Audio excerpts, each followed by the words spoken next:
मुख्य समाचारों के बाद अब खबरें विस्तार से।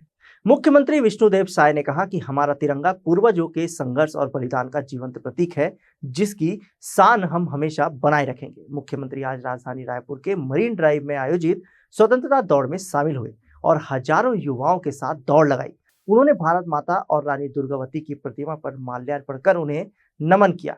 मुख्यमंत्री ने कहा कि तिरंगा हमारी वीरता, शांति और समृद्धि का प्रतीक है। प्रधानमंत्री नरेंद्र मोदी के आह्वान पर स्वतंत्रता दिवस तिरंगामय हो गया है। हर घर तिरंगा अभियान और तिरंगा यात्राओं में इस पर्व को जन जन से जोड़ दिया है। यह केवल आयोजन नहीं बल्कि एकता, अखंडता और राष्ट्रीय गौरव का प्रतीक है।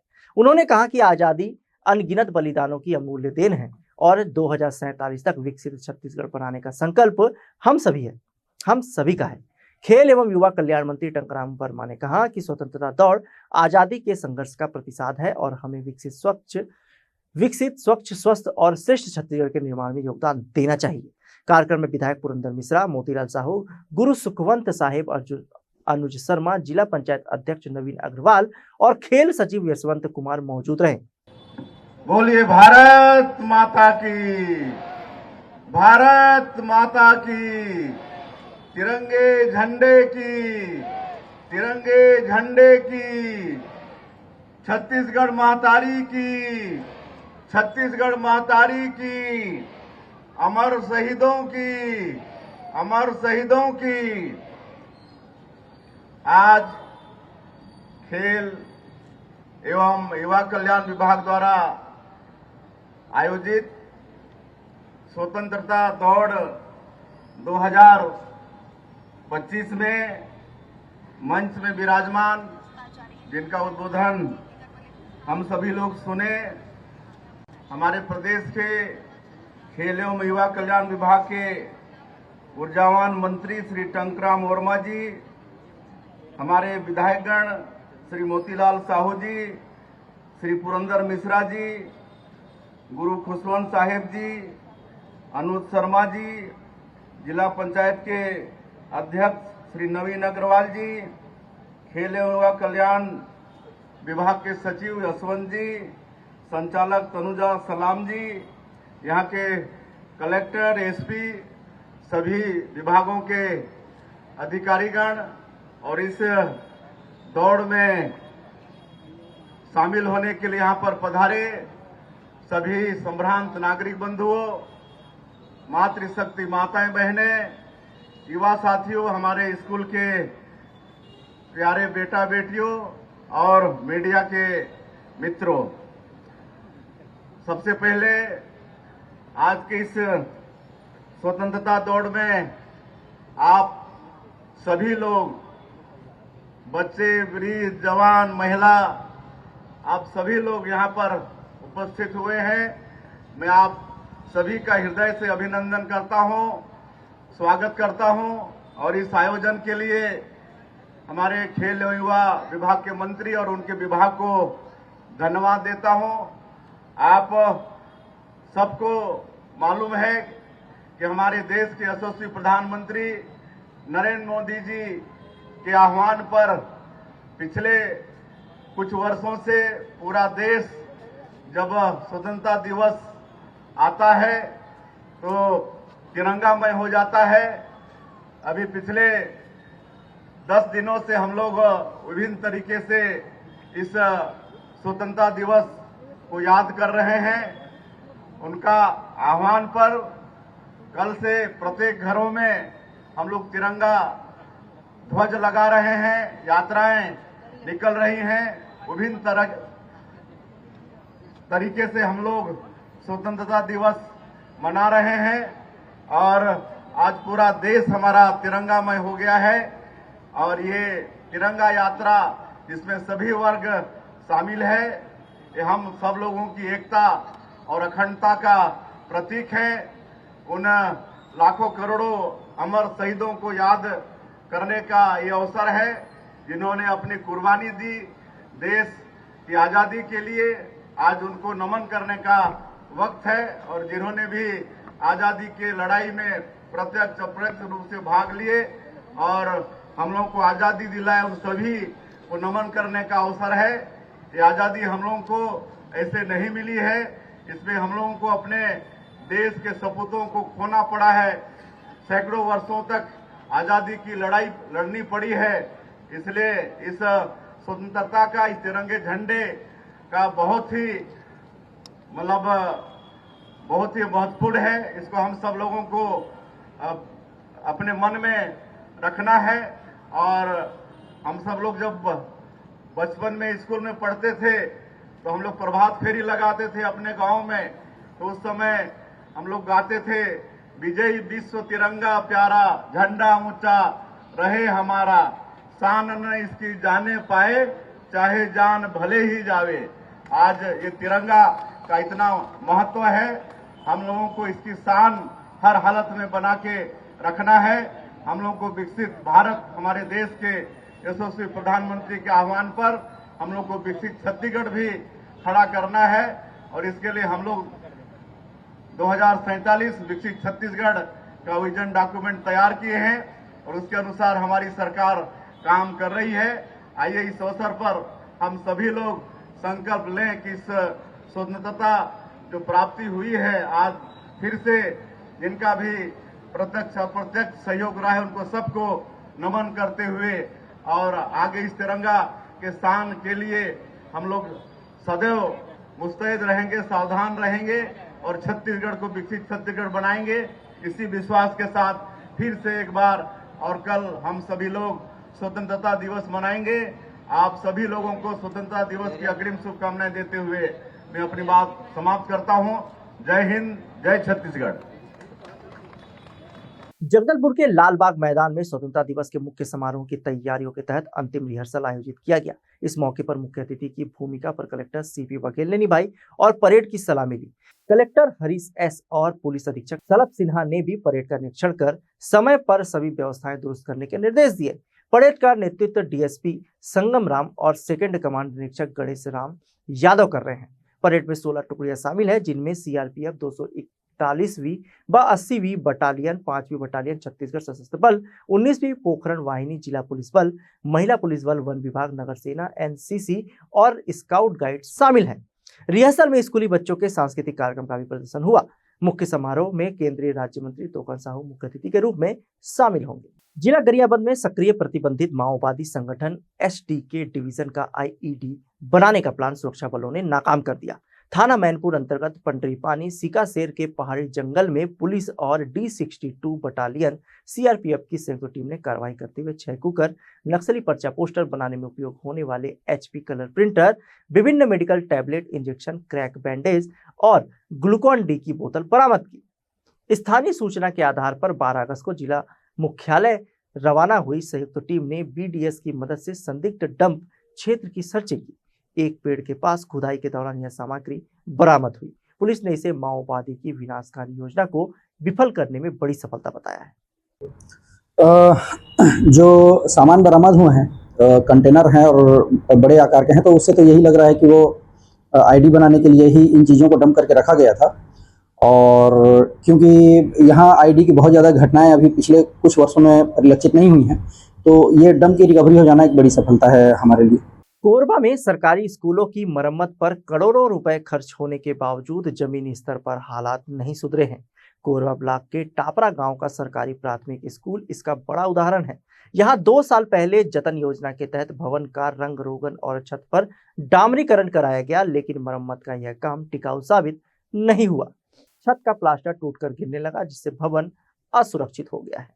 सुरक्षा को ध्यान में रखते हुए स्कूल को बंद कर दिया गया और कक्षाएं गांव के सार्वजनिक मंच में संचालित हो रही है।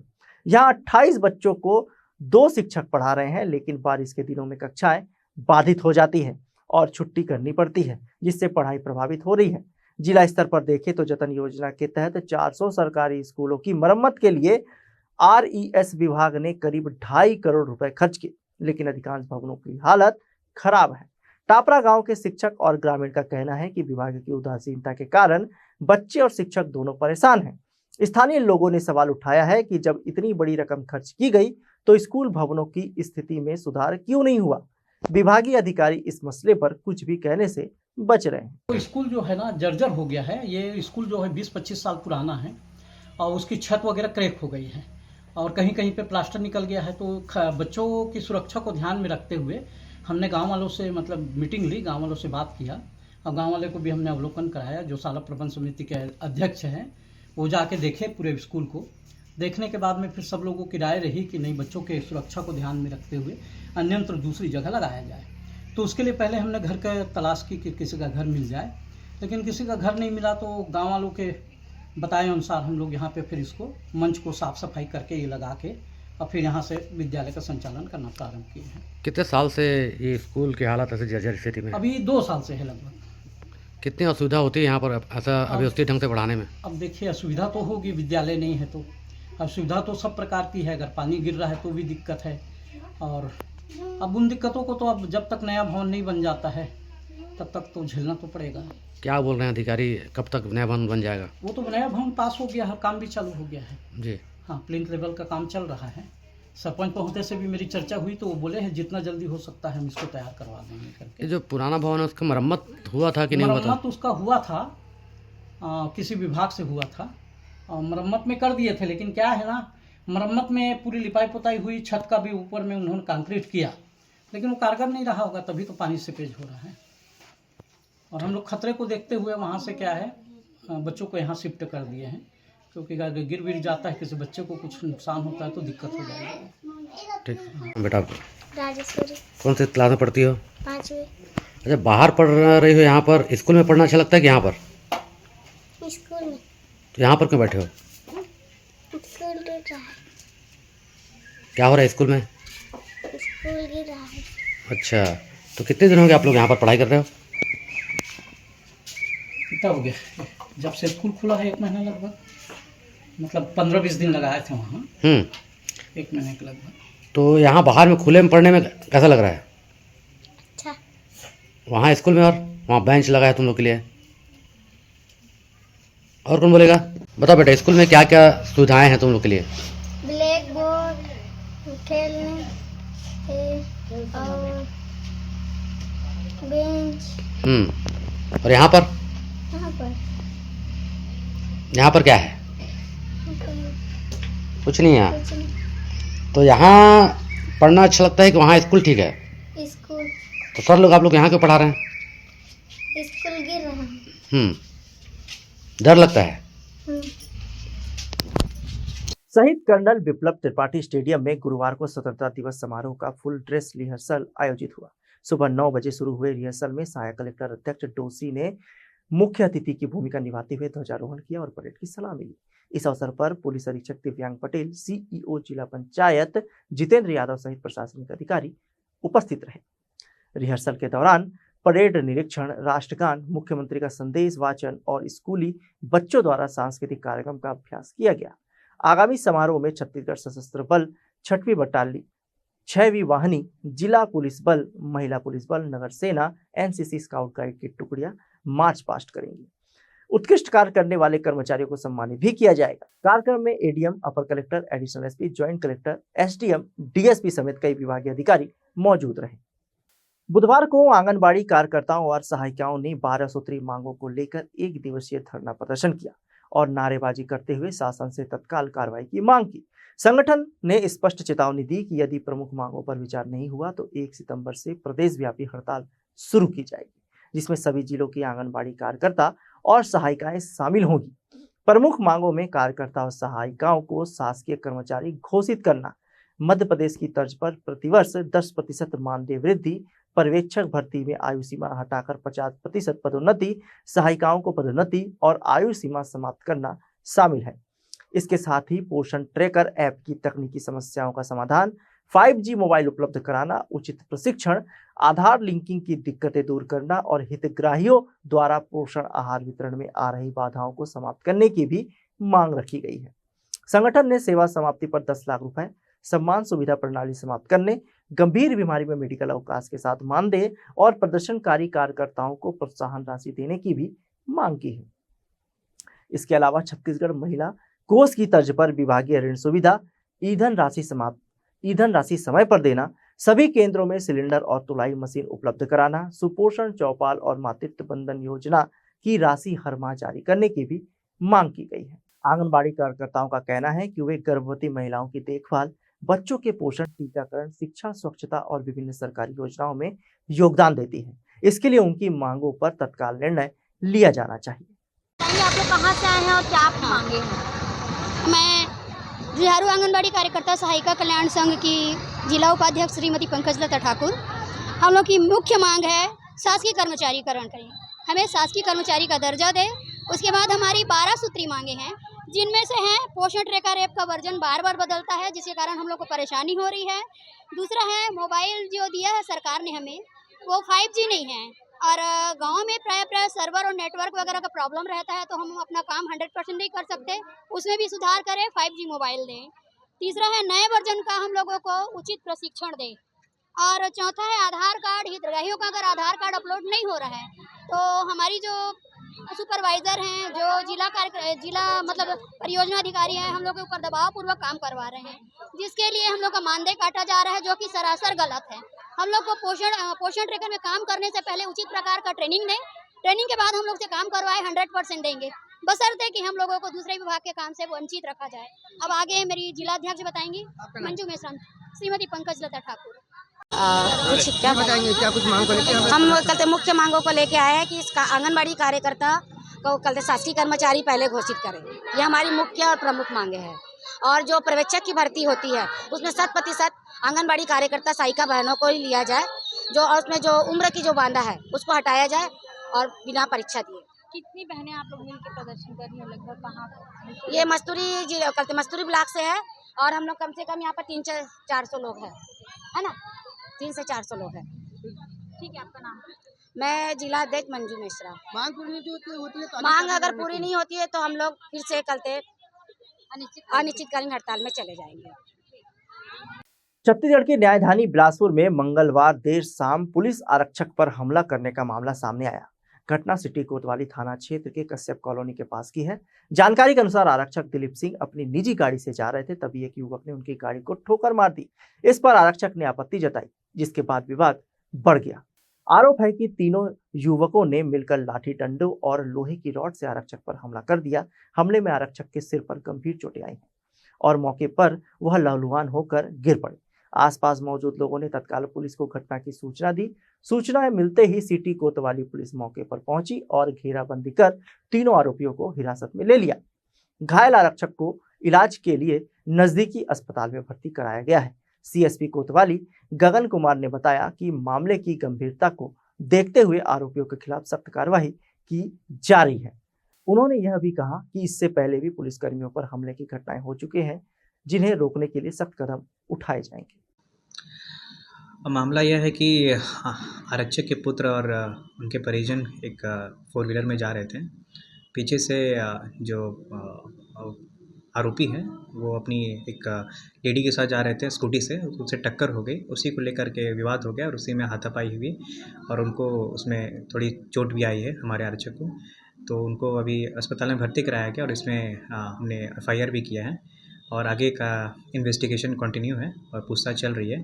जैसे ही कुछ नई चीज़ें आती है इसमें तथ्य और सामने आते हैं, हम साझा करेंगे आपसे। भगवान कृष्ण जन्मोत्सव के अवसर पर रायपुर गुढ़ियारी में 16वां भव्य दही हांडी उत्सव 17 अगस्त को आयोजित होगी।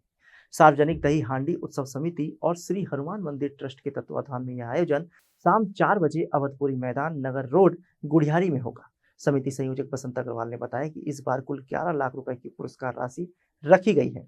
इसमें पुरुष दही हांडी विजेता को 7 लाख, महिला दही हांडी को 2 लाख और ग्रीस युक्त खंबा हांडी के लिए 2 लाख रुपए मिलेंगे। 50 लोगों की टोली को 11,000 रुपए और 100 लोगों की टोली को 21,000 रुपए का सांत्वना पुरस्कार मिलेगा।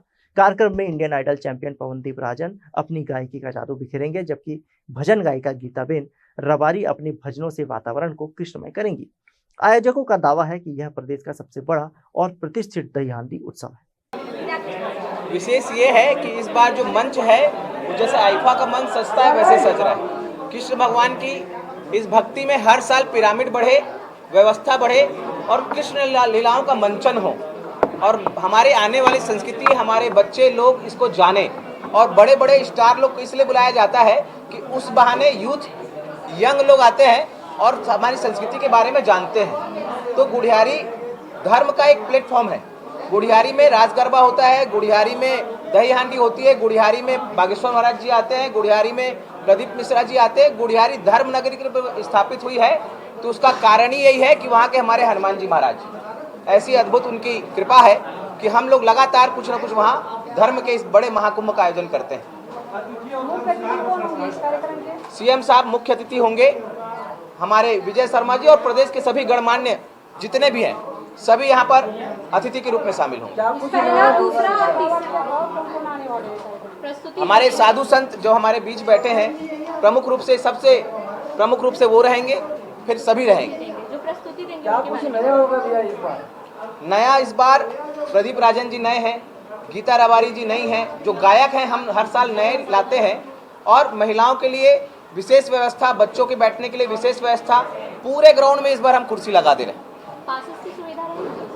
पासेस की सुविधा थोड़ी बहुत तो रहती है, लेकिन आप मान के चले कि जो पहले आए पहले पाए, व्यवस्था उसकी भी थोड़ी बहुत रहेगी। आप लोग जैसा बताएंगे कर लेंगे। पहली, दूसरी और तीसरी राशि कितनी रहेगी? मांग क्या है आपने? हाँ जी, सुरक्षा की व्यवस्था के लिए किस फोर्स की मांग क्या है? फोर्स और मेरे को लगता है 150 से 200 पुलिसकर्मी रहते हैं, आरपीएफ भी रहती है, निगम के लोग रहते हैं लगातार वहाँ पर व्यवस्था में, क्योंकि सीएम साहब का आना होता है, इसलिए सभी टीम लगती है। आज के बुलेटिन में बस इतना ही। मुझे दीजिए इजाजत। देखते रहिए हॉर्नबिल टीवी।